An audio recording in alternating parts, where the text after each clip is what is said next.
Sebanyak 250 pedagang pasar sentral yang ada di penampungan telah direlokasi ke New Makassar Mall, di mana 50 pedagang kain dan kosmetik, serta 201 pedagang los basah. Pedagang yang telah direlokasi sejak 5 Juli 2017 sudah mulai berjualan baik di los basah maupun di lantai basement los kering seperti kain dan kosmetik. Sebagian pedagang telah melakukan persiapan seperti mengecat los, memasang lampu, dan pemasangan plan nama toko. Ya kalau secara keseluruhan termasuk los basah itu sudah lebih 200. Dia sudah kurang lebih sekitar 250-an. Selain los basah apa lagi, Pak? Itu kan ada pakaian, tekstil, ada kosmetik. Untuk selanjutnya, Pak, untuk kategori apa lagi, Pak, yang akan direlokasi masuk ke dalam, Pak?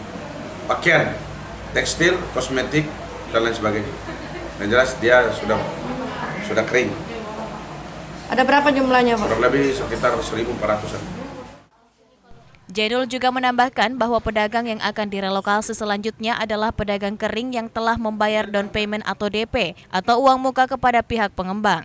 Ira, Fajar TV, Fajar Radio melaporkan.